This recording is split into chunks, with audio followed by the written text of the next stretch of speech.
Hello, my friends, and welcome to another episode of the Launch Sequence podcast. Today, episode 46.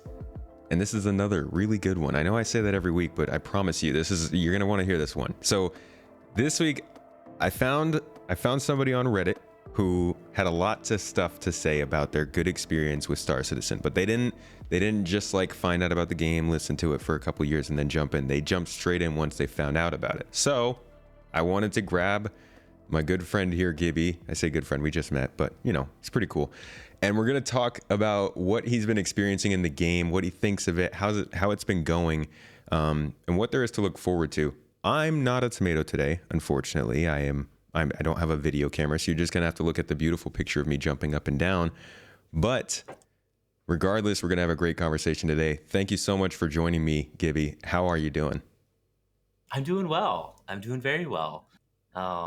I'm wide awake. I just finished this 24-hour stream, a couple hours ago. I ended around 8 a.m., took a little nap, and I just want to thank you for having me.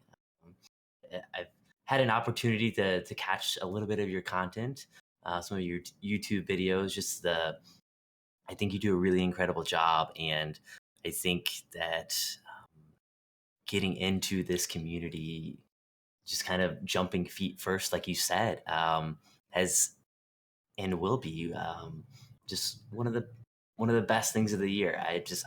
I'm so excited about this game. I'm so excited about the community, and it just makes me happy.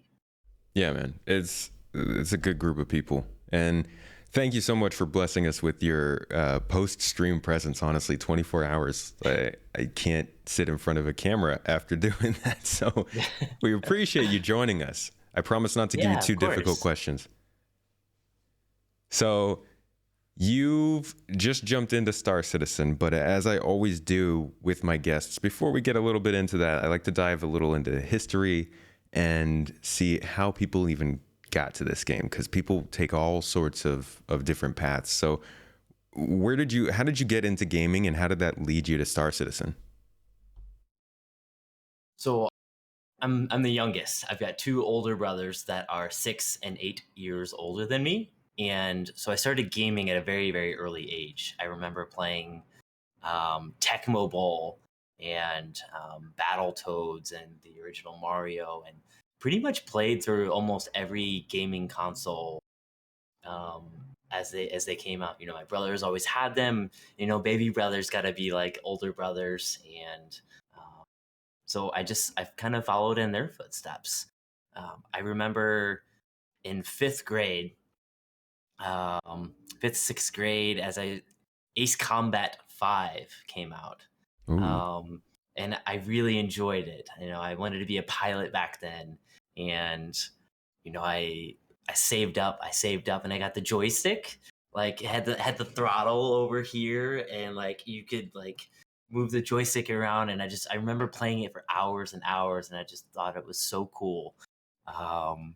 And I continued to play into high school. I stopped playing there for a little bit when I was in undergrad and graduate school, and then I started getting back into gaming a little bit more here in the past couple of years, just mostly first-person shooter stuff. But as I've aged and gotten into a couple of other games like the Red Deads, I just finished my first playthrough of Skyrim, and getting into Twitch. That's kind of how I found Star Citizen. One of my friends was streaming it, and I looked at it for maybe about 30 minutes, and I was just kind of asking some questions, and I was like, man, it's like open world. It's sandboxy where you can do whatever you want. There's lots of variety. There's PvE, there's PvP. You've got the chill aspect of like, okay, I'm going to go mining and make some money and resources. And the more I looked into it, and it didn't take me very long to look into it, I just realized that there was a lot of people, like 10 people just hanging out in a Discord chat, playing the game. I was like, that seems really cool. And I mean, I didn't really watch any YouTube videos on it. I just kind of was like, okay, I'm gonna jump in. I asked some people, you know, which starter package I should get, and I just went all in. That is ballsy, man. So you got like a a pretty quick introduction. You got to see somebody streaming that first time when you were watching them play that game. And obviously you saw something that was impressive. Did you notice any of like the jankiness? Uh, yes. So they were on a bunker mission, and a lot of the NPCs, the guards, like were just like running in place um, towards a wall, and they had like a track. They were like looting some of the bodies, and one of the enemy NPCs was glitched out, and they had a tractor beam, and the friendly NPCs are like shooting at it as they had it up on the tractor beam, and I was just like, "Oh my god, what is going on here?" And so I was just like, "Okay, like that's fun." And the way they handled it, it's very similar to how I feel like I've handled some of the bugs that I've encountered. It's just you take it with a grain of salt, you embrace it, you have a good time with it, and then you move on to the next thing. Yeah, we like to say that they're bugs, or they're features, not bugs.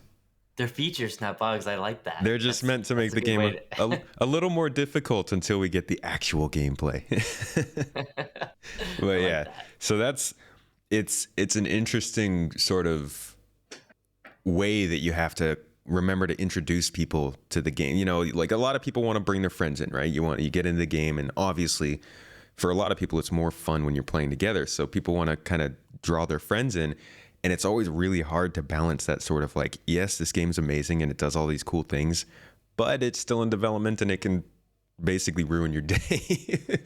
um, so that's always been kind of an interesting thing I like to hear from newcomers is like, how did that affect your view? Were you worried at all jumping into it, or were you just kind of like, you know, this is a dream game. This is something I've always wanted. I don't care what's in the way. It didn't really bother me too much. It's a game, and my perspective is it's important to me. I love playing, but also at the end of the day, it is a game. And that's what's so great about it is you can immerse yourself into it, and um, it didn't really bother me too much. I also don't think that I was quite aware before getting into it. Like I thought that was just like an isolated kind of one time thing Okay. with the Yeah. NPCs, like where I was just kind of like, oh, the servers are down. Um, it was like I think they were in the PTU. Maybe I didn't know enough about it at the time, um, but I think maybe that was part of it as well.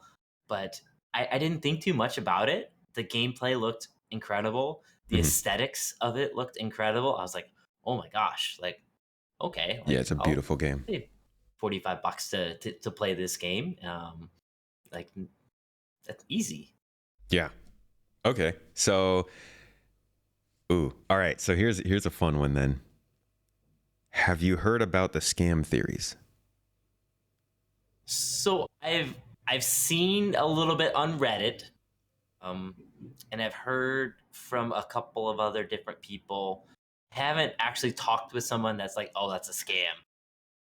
That's a scam, Gibby. What are you doing? You sucker, you. Um, You got I drawn haven't in.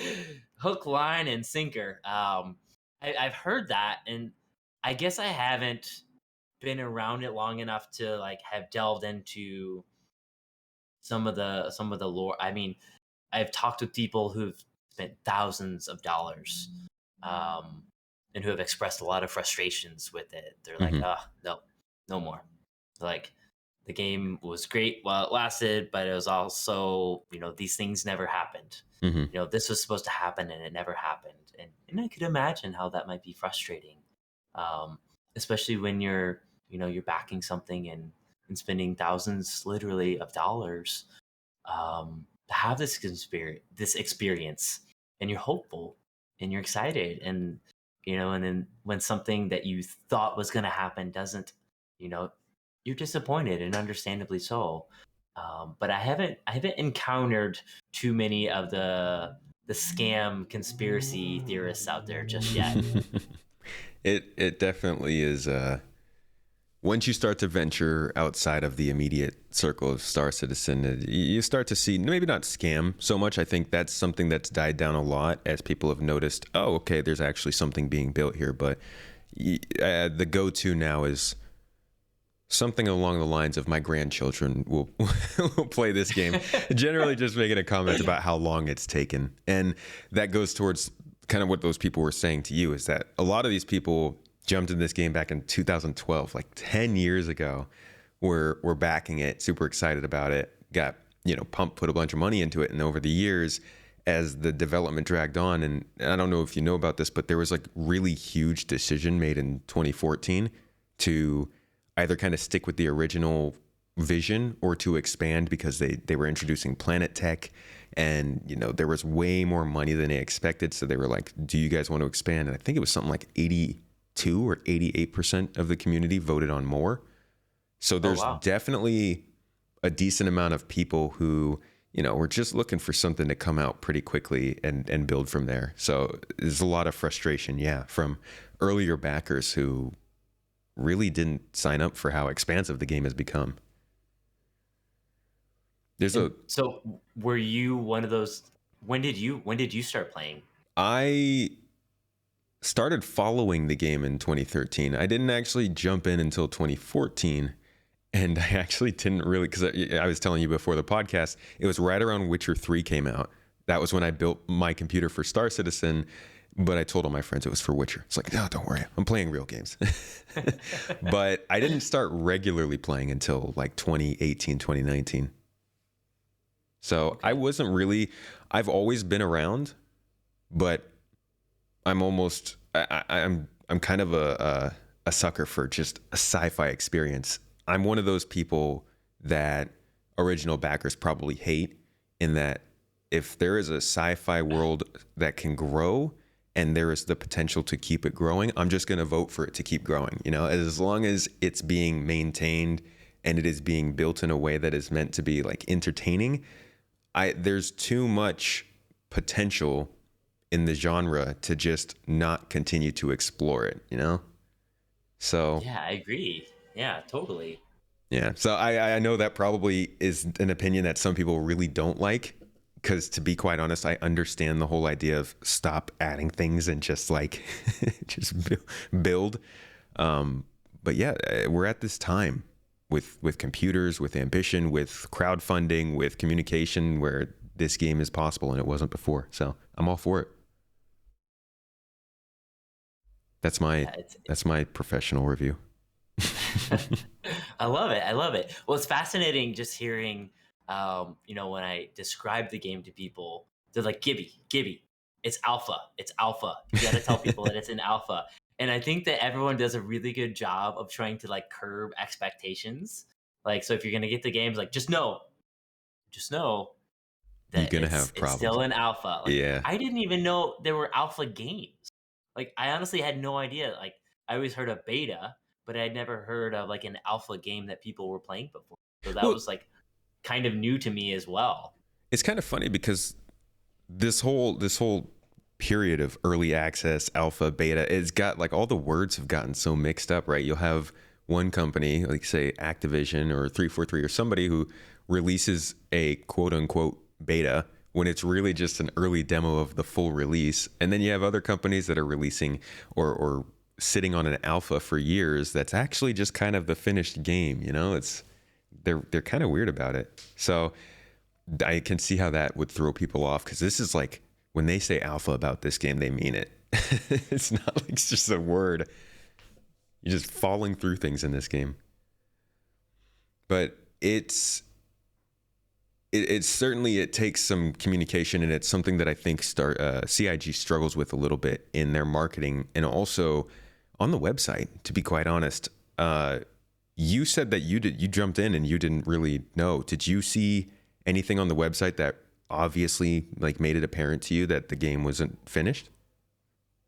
I didn't, but I also didn't look very very closely. Like, I like started to watch one, like maybe like an introduction video, but I already knew that I wanted to play it. I already knew that I wanted to give it a try, Yeah. and so I just kind of jumped in. That's cool. Yeah. So some people, they're just ready to go. I mean, there's the type of person that this is going to be the game for no matter what. So what have you been enjoying from it so far? I mean, there's a lot of stuff to do in game. What's kind of been your bread and butter? So yesterday, and I think just playing with other people. First of all, the the age demographic and the people that I've been able to interact with have all just been incredibly kind, compassionate, generous, and just it's been fun to be able to get to know them and hang out with people from across the world that are also like-minded. I'd be curious to see what the actual average age of players is, but there's this sense of maybe maturity to the game and the players that play it that's really refreshing. Um, to where there's I at least I haven't experienced a whole lot of like toxicity or negativity. Everyone seems to be really upbeat and positive. And I think when you can get yourself in a space where everything is just positive and upbeat and everyone just wants to have fun and a good time and just that's it, it changes things a little bit. Um, I think it's sometimes what's the expression? It's not what you're doing, it's who you're doing it with. I think that plays a big factor of it. But as far as in-game mechanics, I've enjoyed just doing some bounties. Getting back into it's weird with keyboard and mouse too, because I'm still getting used to like actual like maneuverability with WASD and Oh my just the God. different the key binds. Yes. I learned at the end of 11 days that X is like an emergency brake. I didn't know that. Um, I didn't know about the G. What is it? The gimbals for some of the weapons. I was like, wait, what is this? And Yeah. there's like all like just learning all the different commands too. It's just like it's fun being able to be like, oh, how did I not know about this? You'll like, Um, and this you'll, like basic command. and every key has like three different things to do. So when you go in there and you look at the little key binding map, you're just like, oh my gosh, how do I remember this? Well, and it's cool too. I was playing with someone they've been back in the game for about 3 or 4 years now, and they didn't know about cruise control. And I was just Oh, like, oh gosh, that's what I get for going into a dogfight with cruise control because I had C on with like full blast throttle yeah. because I had like 20 kilometers to get to this spot, and I was like, oh gosh, this is gonna take forever. And then I engage with them, and it's just like, oh, flat. Yep. And I was like, that's what I get for having cruise control on. They're like, wait, what's cruise control? And I was like, oh yeah, you just hit C. They're like, how did I not know about this? Oh my, And so it's a it's blessing. yeah, You just kind of, yeah, I still learn stuff. I still learn stuff from chat while I'm streaming. And I've been playing this game for longer than it's too long. Have you played other space games before? Like other space sims or games that require you to do the same kind of gameplay as this? I have no. I think the closest thing to this that I've played is maybe perhaps Ace Combat 5. And Okay. that's just for the simple fact that you're flying a plane. Okay. So this was a huge jump for you in terms of gameplay. Um, and I'm kind of, I guess, sort of going a little bit back towards our first topic here, but like, what? I mean, that's a huge jump. What really pushed you to go? I love FPS games. Skyrim has been good. Red Dead has been good with the RPGs, but this online only game is what's calling me right now. I think the fact that I've just always really loved online MMOs. I played World of Warcraft for a little bit in high school, but I had to stop because I was playing it too much, and my parents were like, "Nope, not gonna happen." While you're in high school, your school's more important than you playing this darn game for 3 hours every night after school. I also played RuneScape for a long time, and I've always just been about Classic. those online games. Online games have always just been my favorite because it's different every time, Right. right? It's going to be different every single time based on the way that the other players are playing, based on the way that you want to play the game. A lot of times there's updates, and so it evolves and progresses as you go. So there's new content that's able to be introduced. And I think when I really developed my love and passion for online gaming was again, going back to that first topic, was because of my brothers. They're older than me, 6 and 8 years. And so, when I'm 10, my oldest brother is 18 and he's going off Hmm. to college. And so there's that maturity gap and that difference in age. And so by the time I was mature enough to really have a different kind of relationship with them, where we can talk about more mature things, more mature topics, and I've developed, from being, just a kid, right, and playing games and talking about life, coming home and playing online with them almost every night allowed me to really develop good relationships with them. And I've always just valued that, I think, more than I consciously realize sometimes. And that same kind of relationship has also developed with other people. Um, I've known people for over half my life that I met online gaming, um, and we still talk on the phone on a consistent basis. We'll visit maybe once every other year or so, and hang out and go do some stuff. And it's been a lot of fun. And I think that aspect, combined with the graphics of the game, it draws you in. It Graphics are just pretty good. draws you in. I learned the print screen feature, and it goes to a folder, so I don't have to, like, okay, print screen, let me try to copy and Yeah. control Oh V gosh. over to something. I mean, I have probably over 100 pictures that I've already taken, because I'm just like, oh, that's so cool. It's Click. it's beautiful. Click. That's It how is. that's how I started doing content creation. I was just posting pictures online. I wasn't even doing video stuff because this game was just so pretty. I was like, I need to share this. Somebody look. Yeah, it's a beautiful game. Um, so the community actually is, I think, the biggest draw to this game. I think it was something I mentioned before the show. It's I think I can't remember if this is earlier in the episode or right before we started, but you had mentioned how a big part of yeah, this was before we started. A big part of what has really kept you in the game. You weren't sure if you would have stuck with the game as much if it weren't for how much the community helped you and was able to answer your questions and help you along. And I would definitely agree with you there. The community is one of the biggest parts of this game. They create the tools we need to trade, the guides. They help new players in the game. They run events. It's crazy how much the players are involved, and it goes so far from the game into real life. Have you heard about some of like the other things that people do surrounding this game in real life?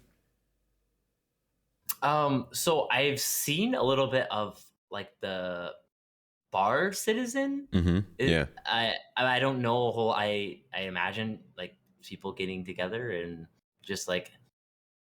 It's basically a bunch of people get together, find like a bar or a restaurant, rent it out. It happens all over the world constantly. There's actually a website that they used to have where you could see where the nearest one to you was. But yeah, you just get together and like talk about freaking nerd stuff and Star Citizen and meet the folks that you've been playing with. It's pretty cool. There's also a something called Citizen Con, which you might have seen mentioned once or twice, and that's actually like the big annual sort of event where they show off kind of here's what we're doing long term, here's what we want to do in the next year, here's a quick update from the teams. Definitely the best videos to watch if you want to like understand what's going on with the game, but also just a great time to get out and see everybody. I haven't been to one, but I hear they're amazing. All the devs come out, the different people who are, some of the people at least who are in the game come out, the communities, the orgs, like everybody's there, and it's just a lot of fun around the game. But it's always been such a huge, strong, community focused game, and you're not the first person to say that. Yeah, I remember it was my first night playing. I guess it was last Thursday, like late Wednesday night into Thursday, after midnight. And I couldn't get out of the room. I didn't know what the commands were. I was trying to, like, I see the open, but I'm not able to do anything with it. And thankfully, like, the chat popped up. Like, as a default. Hmm. And so I just asked someone, and the guy's name, it was Trippy Hippie. And he had an org. He's like, hey, do you have Discord? Hop into the Discord with me. And he just like, I shared my screen with him, and he just like walked me through a lot of the basic game mechanics.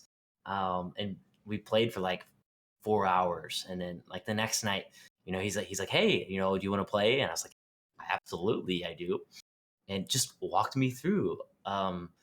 Again, just some of the more basic game mechanics, and they kind of took me out and guided me a little bit. They were very patient, and just hearing how they interacted with each other too, because there was like 9 people in here, and I'm just like, oh, I don't want to be like talking over everybody, Hmm. like with my questions that I could easily Google.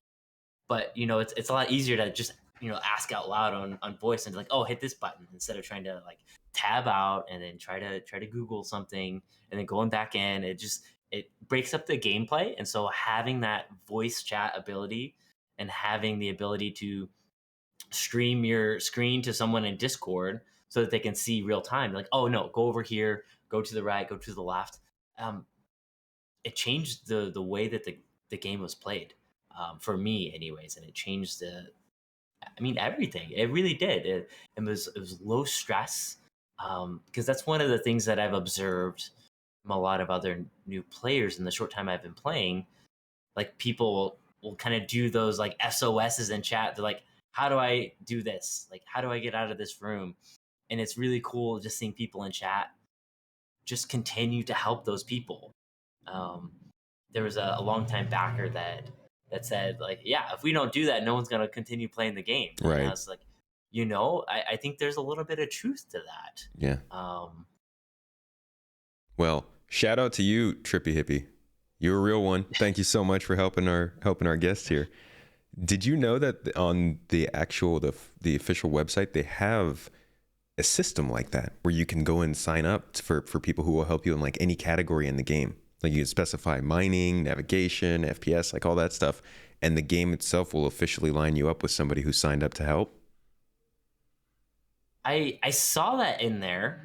I guess I never thought to like, oh yeah, I'll sign up and do that. I'm a very kinesthetic learner. I Hmm. learn by doing.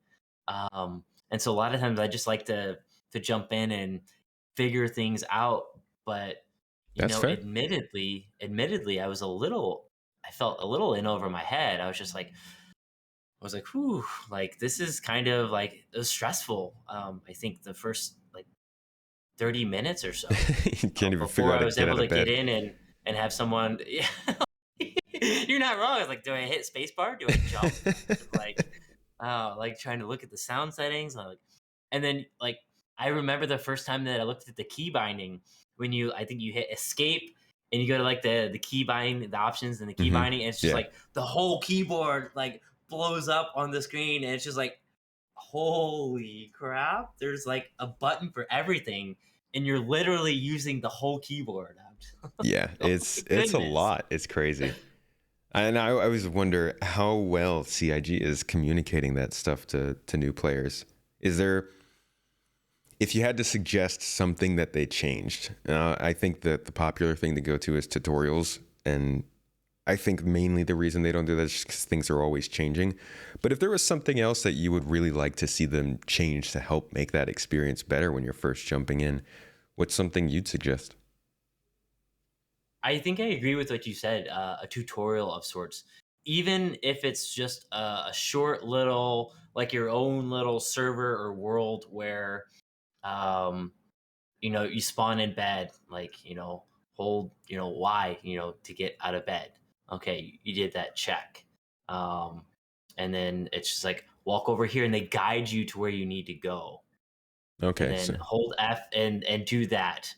And then at least get you out onto a spaceship, or even make it like a simulation where they give you a ship, or they, like, go through these different things where you click on like learn to fly, and you spawn in a ship, and you don't have to worry about dying and going all the way back to bed. But you can actually like get up in a ship, and you can practice maneuvering, and you go through each of those different basic fundamentals. I think that would be really helpful for new players.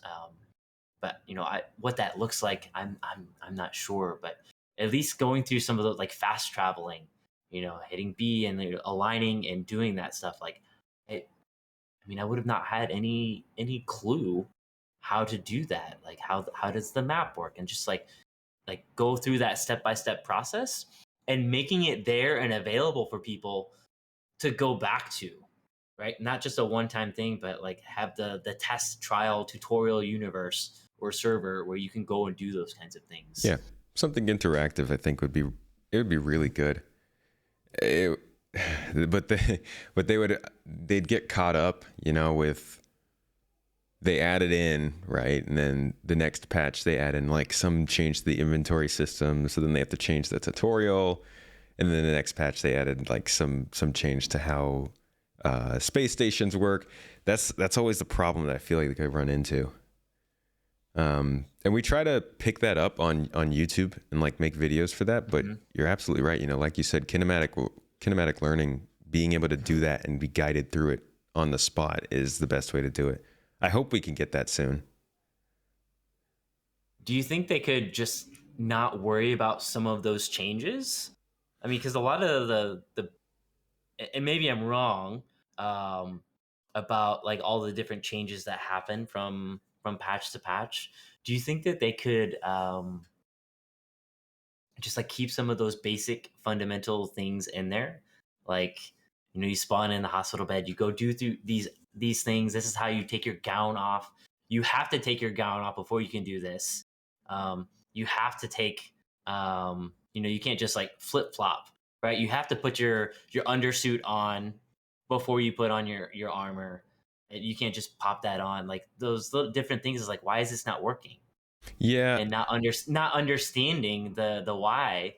Because if I didn't have anyone, I would have just like, I was like, okay, this is bugged. And I yeah, think maybe some new players experience what they perceive as a bug and it not working as just not knowing how to play the game yeah. and knowing That's how the controls work. I that's could definitely definitely an see issue. that as Yeah, not knowing if the game's actually broken when it's not working is definitely a problem. I think there are some things that are pretty set in stone, but it all seems like it's up to change. Like for instance, you mentioned the medical gowns. Those are only 2 patches old. So if they had made something last year, that would have been something that was changed okay. in November. In a couple of patches, they're changing the way that inventories work, so that might be something that would mess them up. Actually, just this patch, they made some updates to the medical system that they brought in 2 patches ago. So it would probably end up being a game of like, ooh, what can we leave and what do we have to update? Which is just Yeah. not fun. I think maybe so they have this hints system, which is like you'll see some text pop up at the bottom of your screen. It's sort of contextual. If they can double down on that and maybe combine that with some sort of like augmented reality markers or highlights or something like you were mentioning, where it can have a hint on the bottom and then maybe put like a glowing circle over the elevator and be like, okay, so you have to go to an elevator to get out of your residency. Maybe something like that. That's not as much effort. It's just some text, right? That might be able to help. But I don't know. Yeah, I don't know what the right answer for that is because it's challenging, Yeah. right? And I can understand how challenging that must be for them, like wanting to help the new players who come in while also wanting to make sure that they're continuing to work on developing the game and making it better Mm-hmm. um, for those who have been playing it for many years. It's just like, oh, like how do you triage that and how do you fix that? And so, um, It's a tug of war. yeah. That's a big struggle they have trying to balance that. So you've been playing the game for a couple of weeks, but there's a whole other side to being a fan of this. I feel like there's playing the game that's there right now, and then there's playing the game of following development. Have you gotten to experience that second part that much yet? That was on the agenda for this week, actually, after consuming a little bit of your content, and then just like being, I would say I'm heavily invested into the game.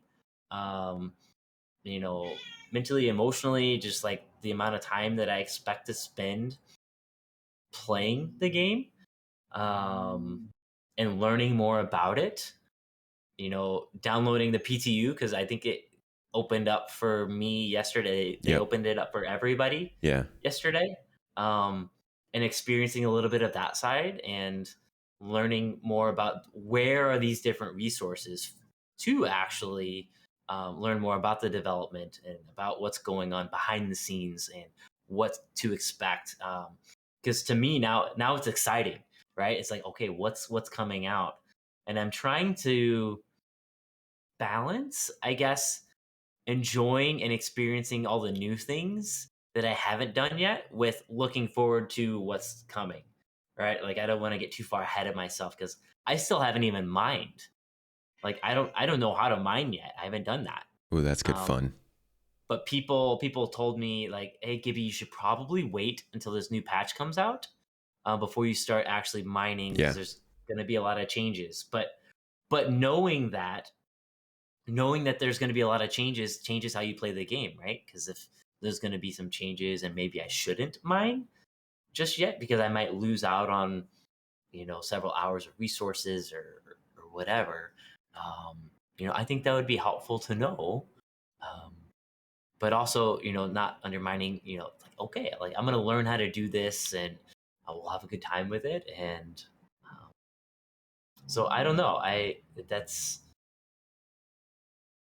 I think that's part of the beauty of it, right? Is you get to choose what you do. But Yeah. I'm looking forward to delving more into kind of the behind the scenes stuff and like what they're doing. And then when I experience that, at least for me, this is how I'm wired.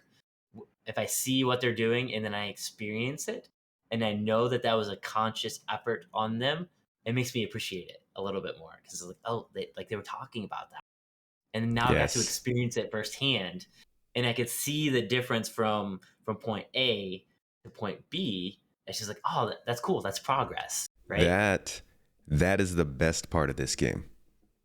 But beyond a shadow of a doubt, the best part is getting to see something that they worked on like 6 months ago and then completely forget about it and then see it in game and be like, wait, holy crap, they actually said that was going to happen.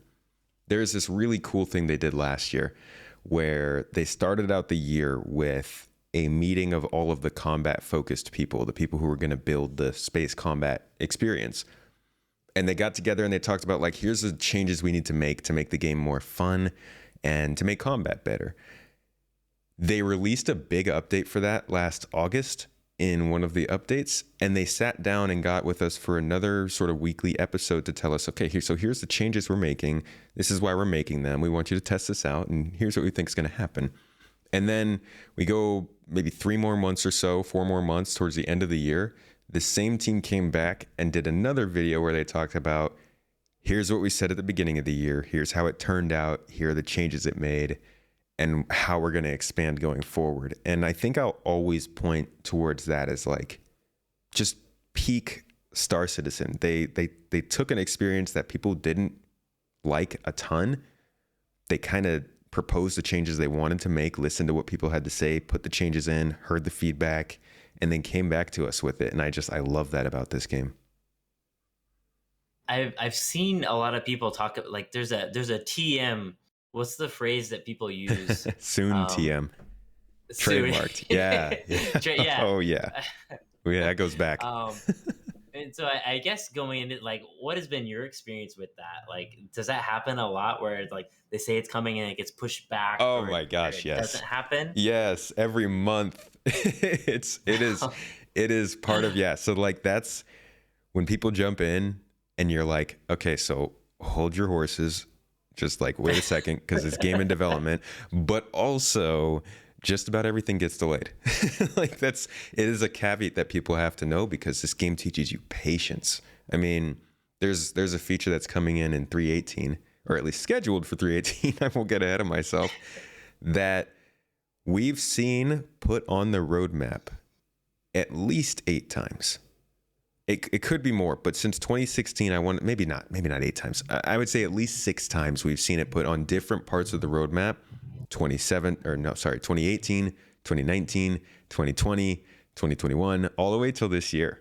So that's sort of the poster child of it. But the fact of the matter is they're doing research and development at the same time as building and maintaining the game.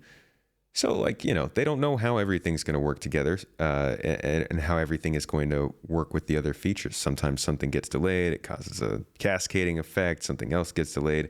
There's a lot of problems from what I've learned, at least in software development, that means they can't always hit their goals. And just earlier this year, they had a big sort of simplification, I'll call it, of the roadmap. It caused a lot of drama. It caused a lot of uproar, mainly because of the communication aspect. But they essentially shortened their roadmap from 1 year out to just around 2 quarters, 1 to 2 quarters out, because over time, they've been fighting this battle constantly of putting things on the roadmap, hesitating to take them off because they don't want to disappoint people, taking them off at the last minute, you know, continuously putting things on and seeing them get delayed. And it causes more annoyance with the community. They're wondering, why does this keep happening?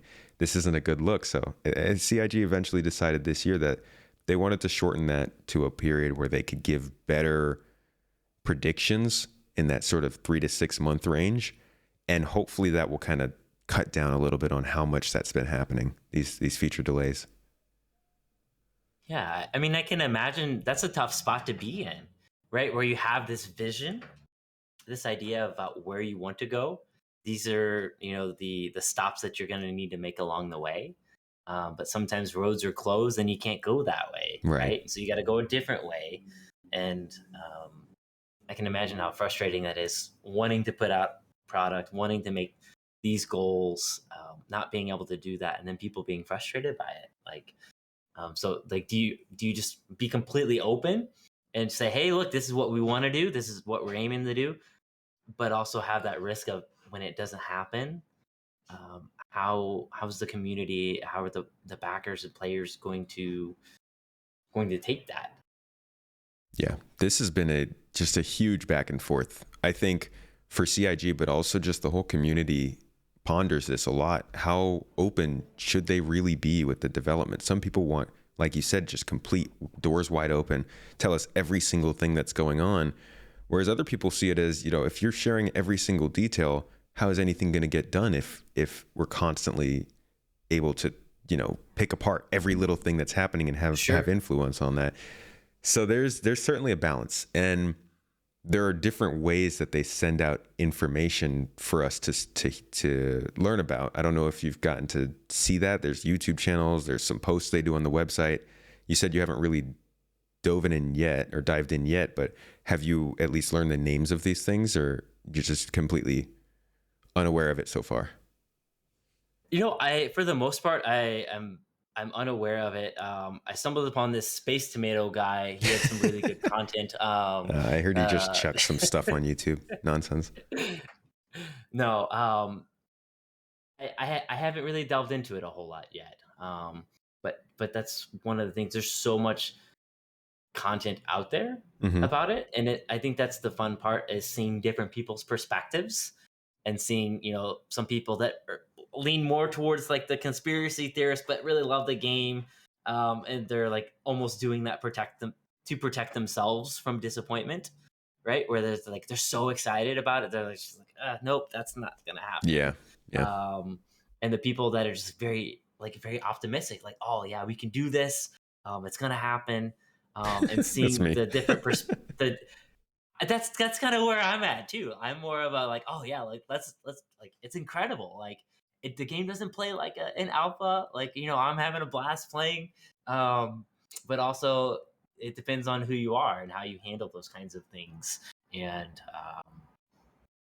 it's fun getting to see that, observe that, and I guess just reflect on the different opinions that are out there and molding your own based on your own experiences, and then also taking into consideration some of their points, right? Because I think there's points to be said on both sides. Listen to you though.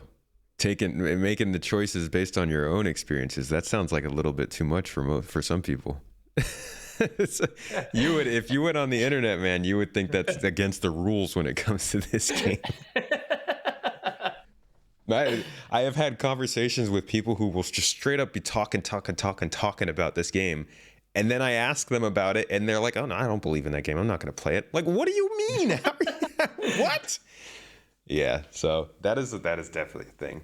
But the content that they put out to help, I think, is really cool because they kind of let you decide how much you want to dive into the development.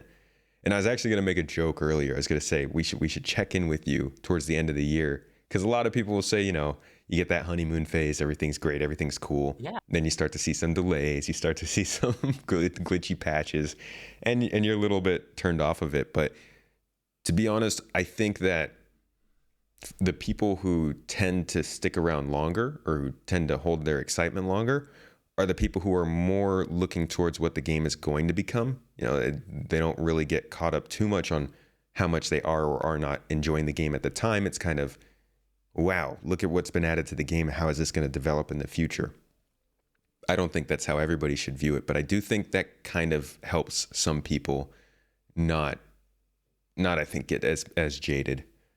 But the way that they Yeah. Sorry, go ahead. No, I was just gonna agree with you. I think that and it's interesting too because I talk about some of that stuff, and I've made a couple of posts about how much I'm enjoying the game on Reddit, which is how you found me, and hearing some of the perspectives of the longer players that see me in that kind of honeymoon phase that you spoke of, like and I get that it's new. I haven't experienced all this stuff, and so it's possible down the road changes. As you said, you experience it more, you get more glitches, it happens over and over and over, potentially. But some people that are like, who are you to talk about how great this game is? You've been playing it for a week and a half. Like you have, and so it's like, like I understand your point. Like I get it. I'd be frustrated too. And so like it's interesting to like take a step back, and it's like okay, like maybe I shouldn't talk about like how wonderful it is. And I don't think that's the route that I would take, because if you're enjoying something and you love it and you're passionate about it, yeah, talk about it. Yeah. There's no sense in bottling it up because someone else doesn't enjoy it or is frustrated about it. And I think those interactions have been more so few and far between from what I've gathered from the community. Yeah, for the most part, people are going to be really happy for you. And I think it's good to share that stuff. It just adds context to the community, especially if your opinion does change. It's great to have that record of like, okay, I remember how I felt about this. It's good to have a little bit of, hindsight now that I'm sort of feeling a little bit less excited. But yeah, Yeah. I do really feel there's a certain type of person who will never get tired of this game, because many of us just kind of grew up playing and watching space games and thinking to ourselves, I wish I was in the background of this. I wish I was not the person in the hero spaceship doing all the cool things, but that person who's out there in the support ship, and the person who's in that refueling ship, the person who's hanging out in the space station having a burrito, and I think a lot of us are finding this game and just thinking, it doesn't matter what I'm doing, I get to be that person finally. And I don't think those people ever get tired of this. Well, and that's been one of the cool things too, is that all the different people that you play with have a different play style. And I've never really been one to do like role play type stuff. Um, but when we're playing with some people who have uh some better ships that take a longer time to claim, right? Okay, it's gonna be like 15 minutes to get this ship. Um, And so it's like, okay, what do we do? Do you just sit around? It's like, no, I was like, oh, have a seat, have a burrito, Gibby. And then just like seeing the in-game graphics, and then just like, making jokes, and like, oh, having the double dog, like, oh, I double dog dare you to eat that all in one bite. It just, um, it teaches you patience. You're exactly right. Yeah. You said that earlier. And But I think with that patience, like allows you to experience different aspects of gameplay that you might not have otherwise had. And to the point of, talking about, enjoying it. I guess for me as a new player, I could understand I can empathize, right? With what it would be like to have spent thousands of dollars um, over the course of 10 years ish and not have, that product. And so I guess for me, I wanted to, I guess, communicate like hope. It's like there are still new players coming in that love this game, that are passionate about it, that are like, oh heck yeah, like okay, like I have no problem because I'm enjoying it so much, providing you know more funding or backing, or whether it's PR and posting on social media on a consistent basis and say, hey, check out this game, it's incredible, and getting more people into the verse. It's I think that this kind of was one of my points with some of those posts. Yeah, I get you there. All right, we got about 10 minutes left, and I've got two major questions that I want to finish off here with. So the first one is kind of a rapid fire. There's a lot of stuff that's planned for this game, and being somebody who's brand new, there is a chance you haven't heard about some of it. So I'm going to go off on a couple of different features that are upcoming that are kind of crazy. And I want to hear first if you've heard about them, and then what your kind of opinion is on how they might affect the game or what you've been seeing so far. So the first one is actually right around the corner, at least schedule wise, and it is the cargo refactor. And the idea behind this is it will physicalize all of the cargo that we use. So you may have done a box delivery mission, or you may have hauled some cargo for one of the trading terminals in the cities. Those are two different systems. So the box delivery system allows you to hold boxes, right? You pick it up from the thing, you take it onto your ship and put it down. Whereas cargo hauling automatically loads these boxes that don't actually exist into your ship. They're kind of just placeholders. So cargo hauling is fake, box deliveries are kind of real. And what they're going to do with the refactor is combine the two so that cargo is also real. And every cargo box that you want to deliver needs to be loaded onto your ship. So that includes the manual labor, that includes the time it takes, that includes if your ship has, a special crane on it that can pick things up faster. Maybe you have a tractor beam that helps you. You want to pay NPCs to take care of it. That's a very, very big feature that we've been waiting a long time for, but also one that I think newcomers might not know about. What's your take on that though? I didn't know about it.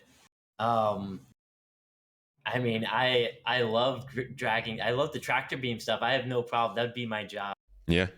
They're doing, flinging all the corpses onto the ship. Which is like this tractor beam. There's something therapeutic about just like having your mouse wheel and like scrolling it forward, grabbing another one, scrolling it forward. I think a lot of people would love that, enjoy it. So is it like a business type thing where you said you could pay NPCs to load it for you? Yeah. So the entire idea is not necessarily a player driven economy, but it is player affected. And the idea is that players and NPCs will be able to use each other as crew, as really bullet sponges. As anybody, you can hire somebody to take a job to go do some mining for you, or to cargo haul for you, or to be your turret gunner. We don't know exactly how that's going to work, but that is the idea. And even currently, you would be able to have somebody in chat be like, hey, I need this many boxes loaded in 10 minutes. I'll pay you 50,000 UEC if you come do it. They do it and you pay them and you're all done. But yeah, that's the idea. So that's the thing. Like people do that. Like, it's not yet. No. Oh, okay. So the cargo refactor is. Okay. Gotcha. Yeah, that's what's really going to do it. And people do currently pay each other for jobs. You can do that. It's kind of a what is it called? A trust-based system, I guess, because there's nothing really that holds you accountable.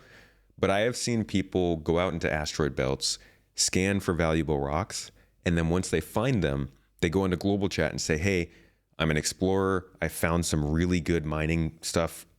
Any miners who want it, add me to your party, pay me the money, and you have the coordinates to come get it. So people kind of find workarounds to work these jobs, but this cargo refactor, along with other things coming in, are the start of that sort of official, actually it happening. I think that just adds another dynamic to the game that is just like that creates endless gameplay loops, Oh yeah. right? Because you never know what someone is gonna do. Like, so can you then? I guess this is me just like thinking down the road. Like, there are gonna be if there's that cargo. Like, can people intercept that cargo? And then do they have to bring another ship to load the cargo onto their ship, or can they take that cargo and then like bring it to their own place and then move it to their local inventory? Like, Oh, is my that part of friend. the My friend. You can do that already, actually. Yeah, what? they actually just brought that in November. So you can blow up a ship, and when that ship blows up, it ejects just like a giant box. And you can actually go up to that box and see all the things that were in there and take them. Now, when the cargo refactor happens, it won't just be the box, it'll be all the physical things. So another plan they have, this is actually one of the other features I was going to tell you, is a damage system, which basically you can kind of see it starting already with the way that wings can get shot off and other things can get shot off. But the idea is you'll be able to target components. So you can shoot out somebody's thrusters, right? So they can't move. You can fly up next to them, cut into their ship, hold them at gunpoint, steal their cargo, have somebody else come in with a tractor beam, put that cargo on your ship, take it and get out of there before anybody arrives to help, and go sell it. And that's 100% the plan. I expect that to be entirely possible by the end of the year if the cargo refactor is in. So and sell it. I guess I don't even know. I've been more so buying stuff because I don't have any. Mm-hmm. Can you sell stuff in game right now to like the terminals? That Or is something that's being tested right now in the PTU. So that's another new oh, feature. okay. Yeah, they're hitting a lot of these very important features right now, and they're stacking up to sort of build that experience. But yeah, that's a big part of it. What is Yeah. what is another one? Gosh. I had another one I was gonna bring up for you. There was the cargo refactors. There is, I guess we could talk about the probability volumes, which are pretty interesting. Part of the overall economy, which is called the quantum system, and they have these things called probability volumes, which will sit on all of our space stations and planets and moons. And what they do is they have these little, I guess you could just call it a graph. Think of it as like when you're near the planet, let's say you're near Hurston, you have a 100% chance of running into Hurston security, right? Mhm. So if a player was to jump into the Hurston space, immediately they would see security pilots flying around them. They wouldn't be doing anything, but they'd Oh, be okay. there. If you go 200 kilometers out from there, now you have a 50% chance of seeing Crusader security. But because the game factors that in, they say, well, there's less security out here, so there must be more pirates. So then you fly into that section, and maybe you see two pirates, two security. And it takes that even further into account by saying, well, there's plenty of safety here because there's some security, but there's also some danger because of pirates. So we'll say that for every two pirates and two security, there's one cargo hauler coming through here. And so then you start to get these different sort of actions where various NPCs or even players are encountering each other based on these probability volumes. And those will change based on the planet. So Hurston has a lot of criminals due to the prison nearby, whereas Microtech has a lot less. Crusader has a lot more industry coming in trying to build spaceships, whereas what did I miss? ArcCorp might, I don't know, not have as many explorers because it's a city planet. So it's just this whole system is supposed to encapsulate every planet in the game as they continue to build out everything. And people really, really are excited for this system. It's actually just starting in 3.17. I mean, that sounds really exciting. Especially because it adds a whole. I mean, I feel like that's a ton of content and gameplay right there. Um, and then like figuring out how to manage that, like I would imagine like you could go protect those people too, like protection missions versus like pirating missions, Yeah. intercepting those types of things. Yeah, it'll spawn different missions based on what's going on. So that kind of ties into the dynamic events, which you might not have seen, but I think they're planning on having one coming up soon. And these events are supposed to be triggered by the things that happen in the real economy. So like if a planet has its values plummet, on the local materials, then there might be a dynamic event that spawns to have like a gold rush, essentially sending all the cargo pilots there to pick them up, which would then obviously spawn a bunch of criminals because all of those cargo players show up, spawns criminals. Now you have players who can come in to get escorting jobs and get more missions like that. So it kind of, bounces off different aspects of the game. Mm. But Yeah, those and are, so you mentioned events, like would it be like a jump town? I don't really know yeah, what this is, like the jump town and then the nine nine tails. nine tails. Yeah. So those two were supposed to run this weekend. And there's two of the three that we currently have access to. There's Nine Tails Lockdown, there's Jump Town, and there is Xenothreat, which is essentially a xenophobic gang from another system invades in here, and we have to fight them back. But yeah, those are the events I'm talking about. So those will start to be dynamically spawned based on in-game activities rather than the developers just making it happen. Okay. Yeah. But that's sort of, honestly, we could talk about that forever. There are so many crazy niche features that are coming to this game, but I'll finish us off with this. Have you heard about or looked at all into the ship buying? Because that's probably the most controversial part of this game. I've heard about it. I haven't I thought about it. I was like, like I'm playing this game and I'm enjoying it. And I think it might be I think my mindset might be different on it if it was already like a full-fledged game, right? But understanding that, if I were to buy something now with actual money, it would help further the production of the game. Right. But also not wanting to do that and having the sense of like, oh wow, I worked for everything I have on here. Yeah. Yeah. Kind of a deal. And so I haven't bought anything yet. People have been very generous and kind and thoughtful by like, hey, here's a Pisces. And I was like, no, are you sure? But I think a lot of players that have been playing for a long time and that have a lot of money, like that's how they get their enjoyment, I think, by helping to give to others, the newcomers, and helping them along the way. But I've looked into it. I don't know how much things cost or what the real life value US dollar is on per ship yet. I haven't looked into that. No. Mm-hmm. It gets deep. I mentioned that following the development is a game.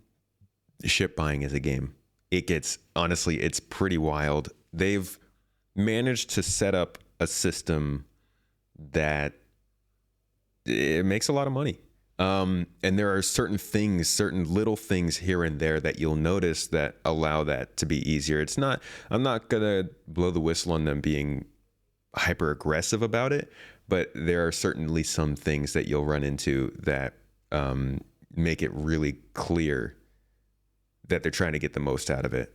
That's not to say that people shouldn't be doing that. I always encourage people, if you believe in this game, if you want to see it made, there's a lot of people working on this game. There are more than 700 people currently working on the game. It's a lot of salaries to pay. So they definitely need the money. That's not out of question at all. But I do encourage people to think about why they're spending the money. Because like you said, Sure. It's good to support the development. But I mean, if you're just doing it for the ship, it may be worth considering you could just earn that over time, because this game's not going anywhere. Yeah. Well, that's good to hear. I'm glad it's not going there. I think that's. I guess I can't be the one to say that. The only one who can say that is Chris. Folks. Yeah, Face Tomato says this game's not going anywhere. There it is. Yep, that's gonna get plastered. Yeah, it's not.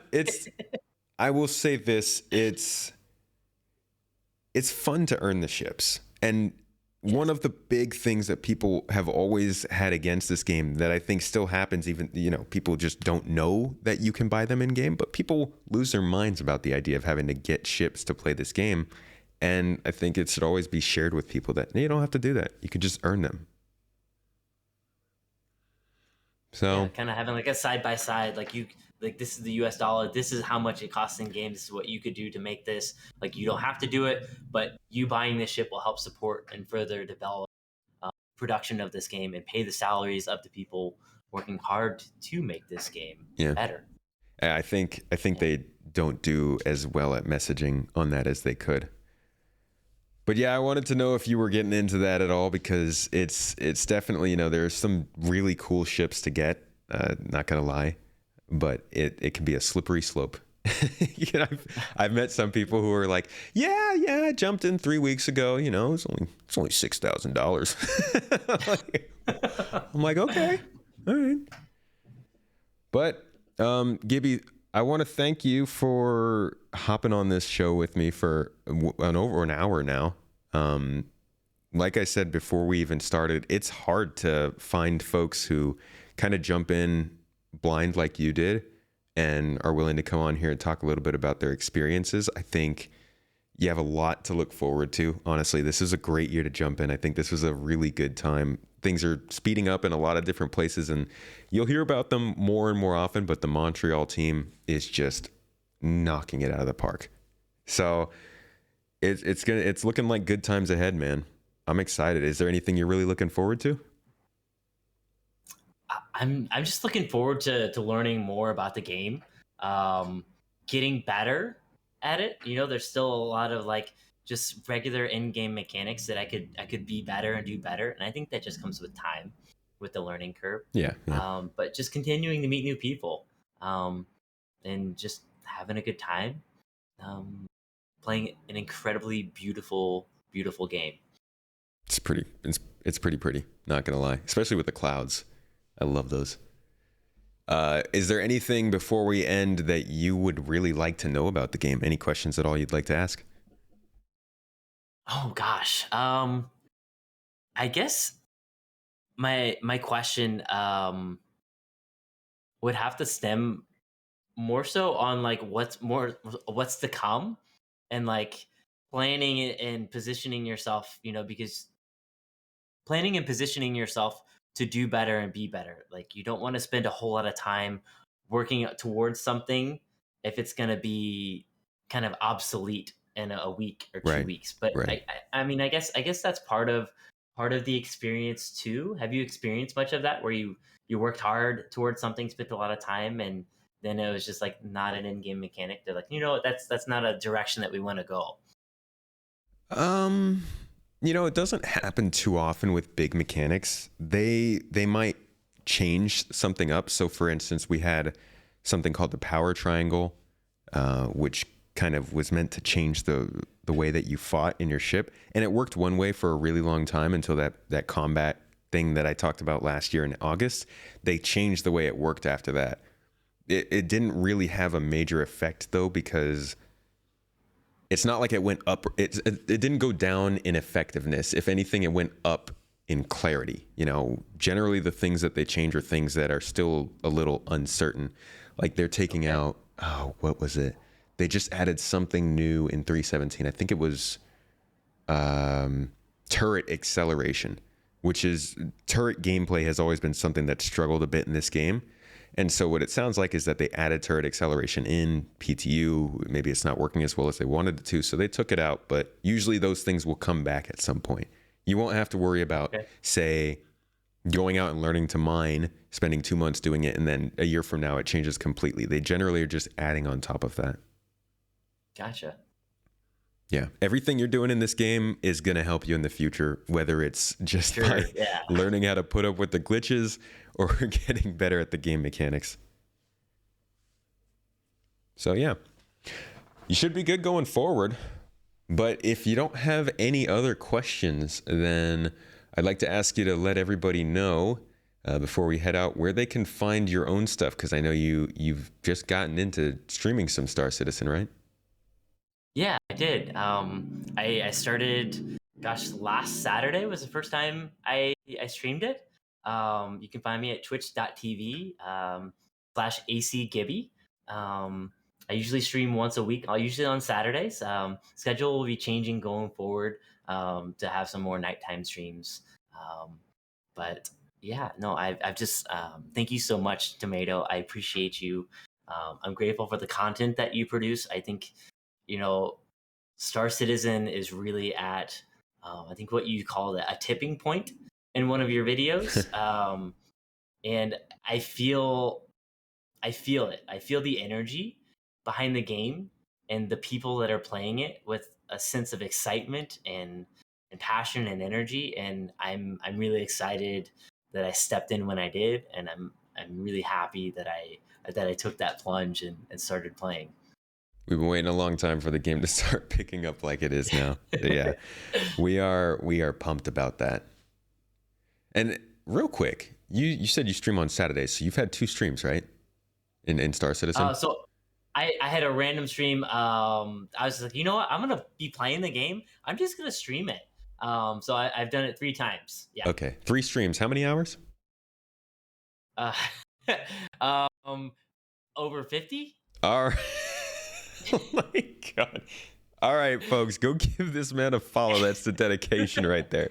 3 streams, 50 hours. I love it, man. Well, thank you so much for coming on here.